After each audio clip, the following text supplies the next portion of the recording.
It's Tuesday morning. You arrive at work to find that your office building or work site has suffered damage or is inaccessible due to a natural disaster, man-made incident, or other unforeseen event. Your organization's life-saving occupant emergency plans guide you and your colleagues to safety. But now what? How will your organization continue to execute its mission, perform essential functions, deliver services, and serve our citizens? Continuity of operations. What you need to know.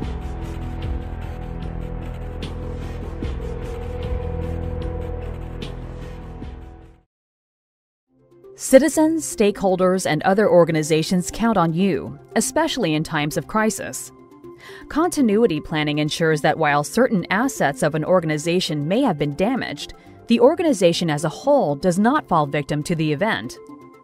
Continuity programs are required for the federal executive branch and several state government organizations, and they are a fundamental necessity for all groups, whether at the federal, state, tribal, territorial, or local levels, or in the private sector. While continuity planning is the responsibility of individual organizations, it is critical that everyone has an established continuity program. We are all dependent on others to accomplish our functions, so a failure in any part of the system will impede success. It is important for all organizations to develop robust continuity capabilities built on a common set of best practices. We approach continuity planning through 4 phases. Phase 1. Readiness and preparedness, to prepare before an event occurs. Phase 2. Activation and relocation immediately following the incident or upon hearing of an imminent threat. Phase 3. Continuity operations to sustain the organization's operation over the course of the disruption.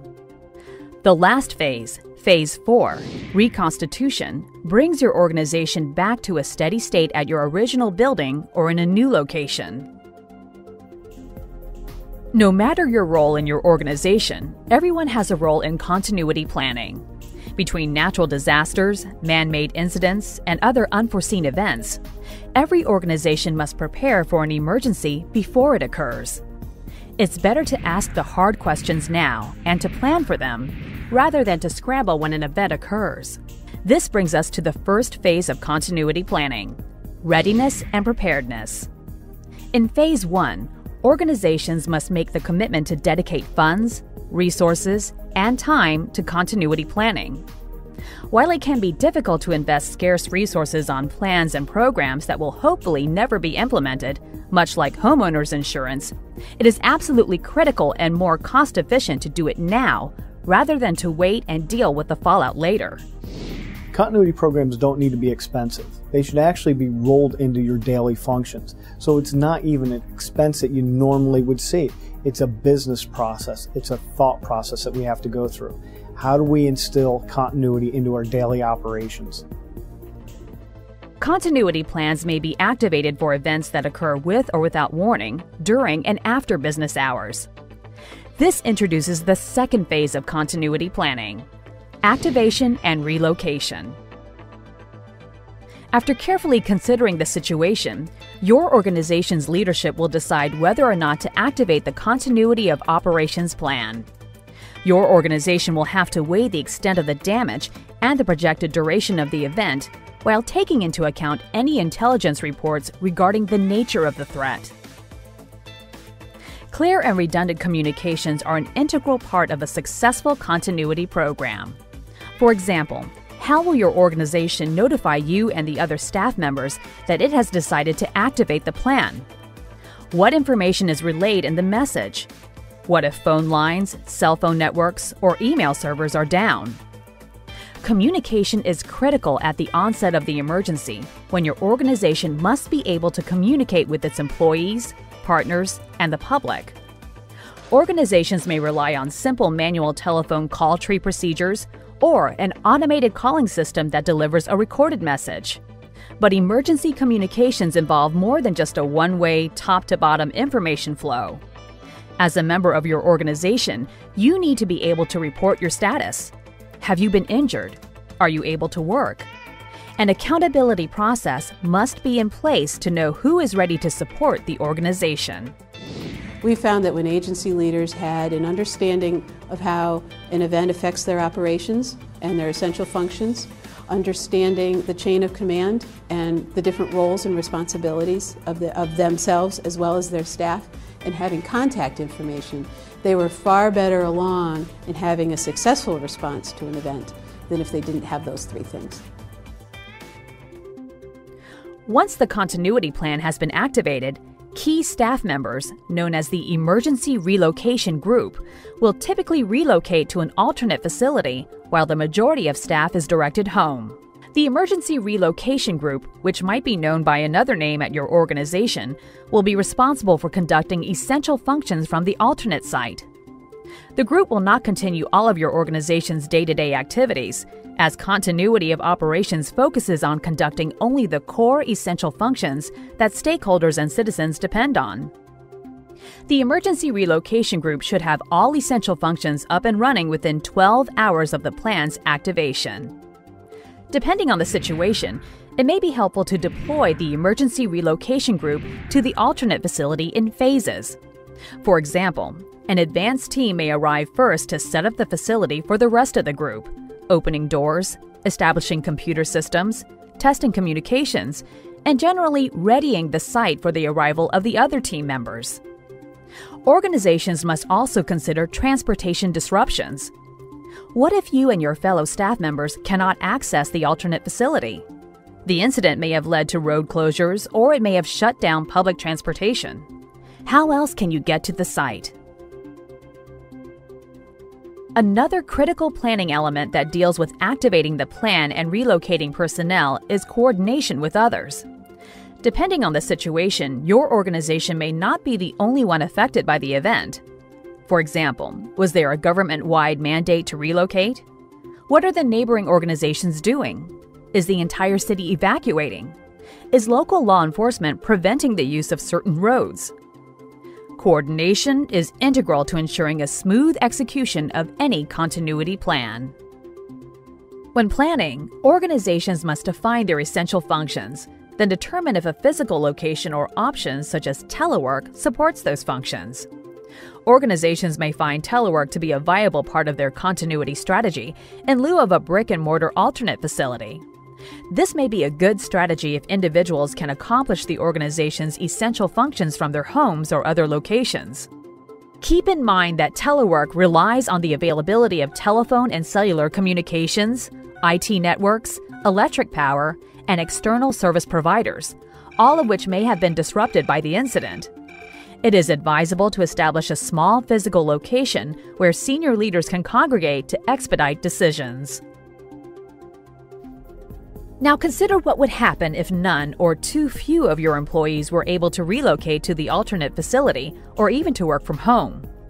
What if the incident injures or kills the majority of your staff? This is a planning consideration known as devolution, where arrangements must be made for other staff, perhaps from a related organization or geographically removed field office, to assume the responsibilities and functions of your organization. This is not an easy transition and takes a considerable amount of planning. Once staff are located safely at the alternate facility or set up to telework, we enter the third phase of continuity: continuity operations. Your organization's main focus is on continuing its essential functions. Of course, these will depend on your organization's mission and the time sensitivity of the functions. When determining priority, remember to weigh not just your organization's needs, but your partner's needs as well. What about the organizations that rely on you? Do any of their essential functions depend on services your organization provides? Continuity planning guidance suggests that your organization should be prepared to work from the alternate site for a period of 30 days. If your primary facility is uninhabitable for longer than 30 days, your organization should have enough time to identify a longer-term facility. During these 30 days, your organization might face some difficult questions. For example, who would be in charge of your organization or one of the divisions if the event injured or otherwise made the leadership unavailable? Are there any particular conditions that must be met in order for a successor to be named? Does your organization have orders of succession for each key position? Because we didn't have those orders of succession, because we didn't know who was in charge, there was a lot of infighting. It caused confusion, it caused arguments among our staff, and we did learn the value of the orders of succession and delegation as we moved forward. Once we used those tools from the COOP, the tribal COOP plan, it was extremely helpful. And what about those individuals who are filling new roles that require additional access, authorities, or permissions? Does your organization have the appropriate delegations of authority documented to allow members of the Emergency Relocation Group to efficiently and legally perform their assigned jobs? During the continuity of operations, do not assume that your staff will be able to access their files and records in the same manner. Can you access key databases, software, and files from the alternate facility? What if your organization's servers were damaged during the event? Are there enough computers with the right software available at the alternate facility? What if your organization maintains paper copies of critical records?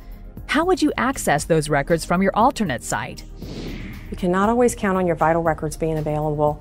Many times we rely on an IT department within our agency or sometimes an outside organization to back up and store our vital records and manage them for us. It's the employee's responsibility, specifically a manager's responsibility, to make sure that the records under their area of authority are available and that those backups are being made, that you have redundant backups, and that those backups are periodically tested. Your employees will be concerned and requesting support from human resources. Be sure to address questions such as, will your employees continue to get paid if they've been instructed to go home? What if someone is unable to work after the event because they were injured or caring for others? Will staff be compensated for travel expenses to the alternate facility?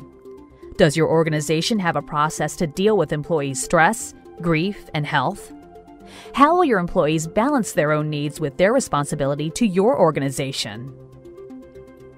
Continuity planning must also address the challenge of getting back into your primary building or a new one, depending on the extent of the damage.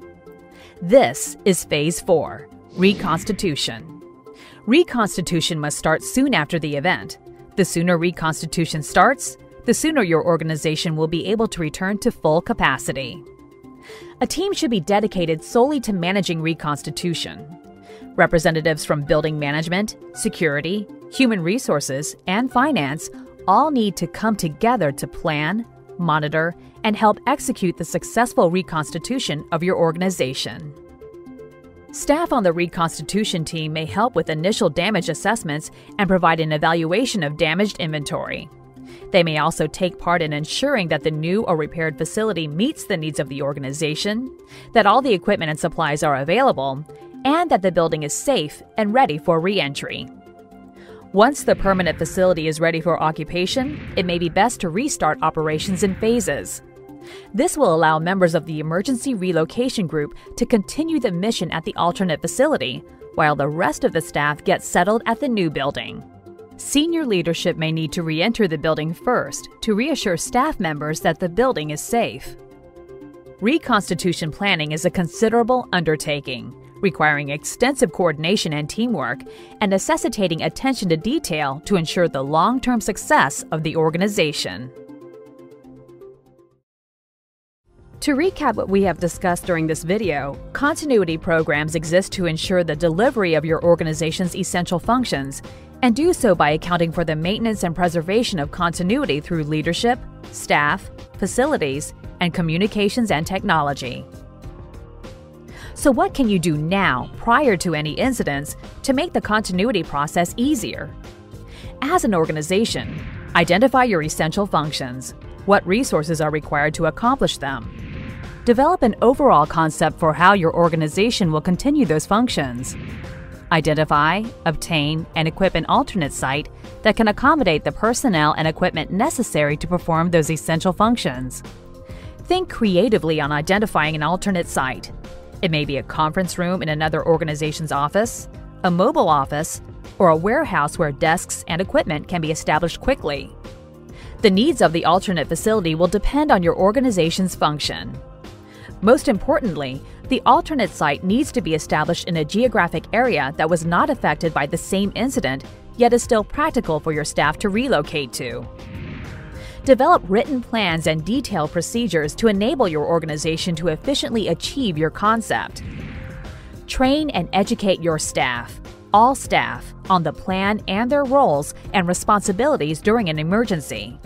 Provide your staff with the resources they need to be able to carry out their responsibilities while developing family support plans.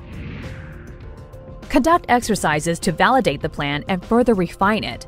Start small with a simple tabletop exercise that invites leadership and representatives from across your organization to discuss a scenario and planned actions.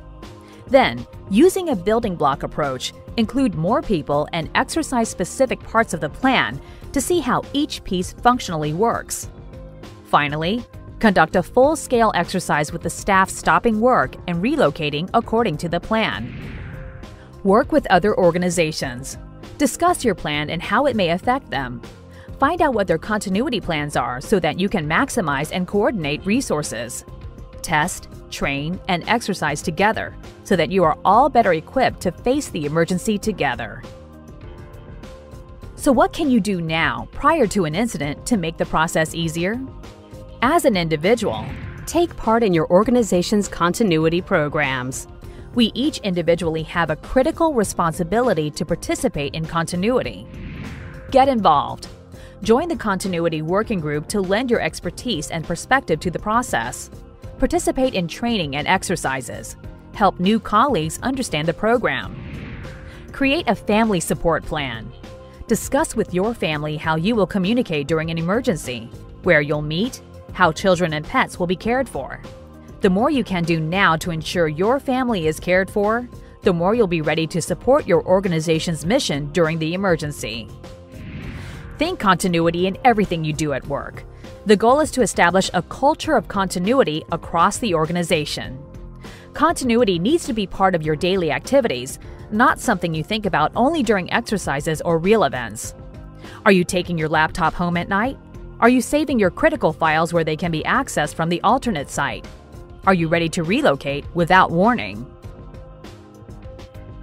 The Federal Emergency Management Agency has developed directives, guidance, tools, templates, and training products to help you with your program. Please visit www.fema.gov. We are here to assist you. Together, we can ensure the continuity of your organization, of your community, and our nation.